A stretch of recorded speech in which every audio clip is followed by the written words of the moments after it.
በስመ ስላሴ በስመ አብ ወወልድ ወመንፈስ ቅዱስ አሐዱ አምላክ አሜን። ሰላም እግዚአብሔር አምላክ ምስ ኩላትኩም ይኹን። ስድራ እግዚአብሔር አምላክ ከመይ ውዕልኩም?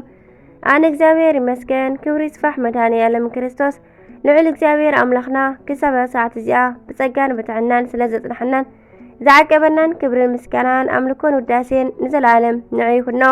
ከምኡውን ነታ ርህርት ህሊና ቅድስተ ቅዱሳን ንጽሕተ ንጹሃን ወላዲተ አምላኽ ወላዲተ ቃል ዝኾነት ቅድስቲ ኪዳነ ምሕረት አደይ ቅዱስ ወዳ ብዝሃባ ክብርን ምስጋናን ውዳሴን ይብጽሐያ። ከምኡውን ኩሎም ቅዱሳና እግዚአብሔር አምላኽና ብዝሃቦም ጸጋን ብዝሃቦም ቃል ኪዳንን ከከም ማዕርጎም ክብርን ምስጋናን ንዘላለም ንዖም ይኹን አሜን።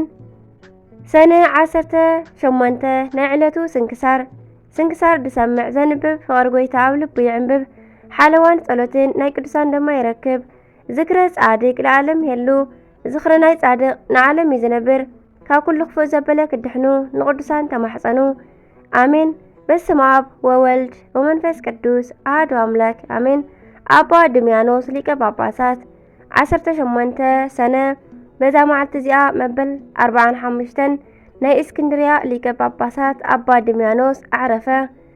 እዚ ቅዱስ ድማ ካብ ብንእሽተዩ ኣብ ገዳመ አባ ዮሐንስ ሓጺር መንኮሰ። ን18 ዓመታት ድማ እናተጋደለ ተቐመጠ። ዲቁና እውን ተሾመ። ድሕሪ እዚ ናብ ደብረ በታርን ከደ። ንሱ እውን ደብረ አበው ማለት እዩ። እዚ ድማ ኣብ ምዕራብ እስክንድርያ ዘሎ እዩ። ኣብ ውሽጡ ድማ ከም ገድሊ ገዳማውያን ብተጋድሎ ተጸምደ። ቅድሚኡ ሊቀ ጳጳሳት ዝነበረ አባ ጴጥሮስ ምስ ተሾመ ጥራሕ ዝሕግዞ ሰብ ንኽደልዩሉ ብዝሓተቶም መሰረት ትምህርትን ጽሕፈትን ሰናይ ምግባራትን ዝመልአሉ ሰብ ከም አባ ድምያኖስ ስለ ዘይተረኽበ ብዘይፍቓዱ ናብ እስክንድርያ ተወሲዱ ሓጋዚ ሊቀ ጳጳሳት ጳጳስ ኮይኑ ተሾመ። ኣብ ሓጋዝነት ኣብ ዝጸንሓሉ ጊዜ ድማ ብናይ ወንጌል ኣገልግሎት ብመንኖ ጥሪት ንህዝብን ንሊቀ ጳጳሳትን ሓጐሰ። ሊከ አባ ጴጥሮስ ምስ አዕረፈ ድማ ህዝብን ሊቃውንትን ብሓደ ድምፂ ንአባ ድምያኖስ ንሊቀ ጳጳስና መረጽዎ። እዚ ጻድቅ ሊቀ ጳጳስ ኣብ ዘመነ ሲመቱ ካብ ናይ ውልቀ ቅድስና ህይወቱ ብዝሓለፈ ነዘን ፈተናታት ብምሕላፉ ይምስገን።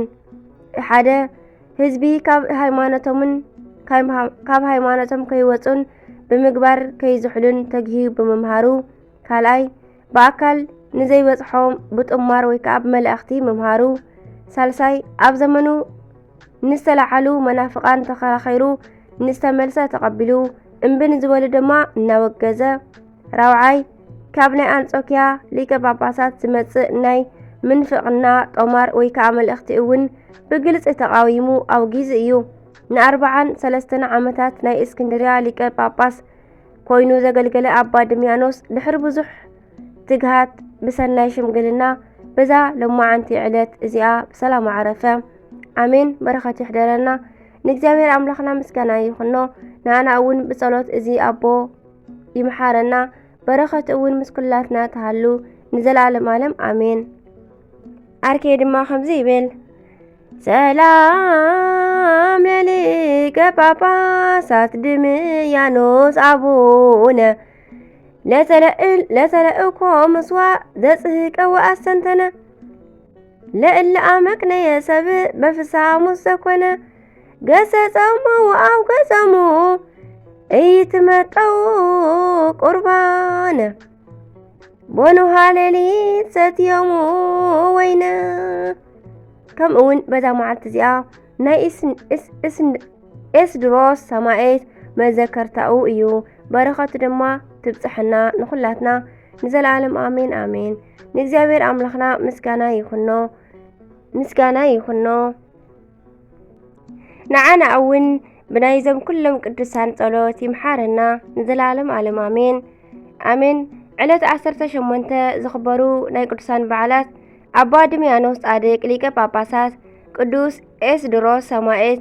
ወርሓዊ በዓላት ድማ ቅዱስ ፊልጶስ ሐዋርያ፣ አቡነ ኤዎስጣቴዎስ ሰባኪ ሃይማኖት ረባን፣ አቡነ አነሬዎስ ዘደብረ ጽጋጋ፣ ማር ያዕቆብ ግብፃዊ አሜን። በረኸቶም ይሕደረና። ብጸሎቶም መድኃኔዓለም አበይ ይቅር ይበለልና አሜን። ስንክሳር دسامع زنبب فقر قويتا عبلب بيعنبب حلوان صلوتين ناي قدسان دما يركب ذكرى صادق العالم يلو ذكرنا صادق نعلم يزنبر كاب كل خفو زبلا كدحنون قدسان تمحسنو آمين زودقا زنتبه كاب قال زيما فيديل كلو بعفا قدسان تقال ملاك تتعرملي ويسبات لكزابير ولولاري تدنجل ولمسكالو كبور آمين آمين ليكن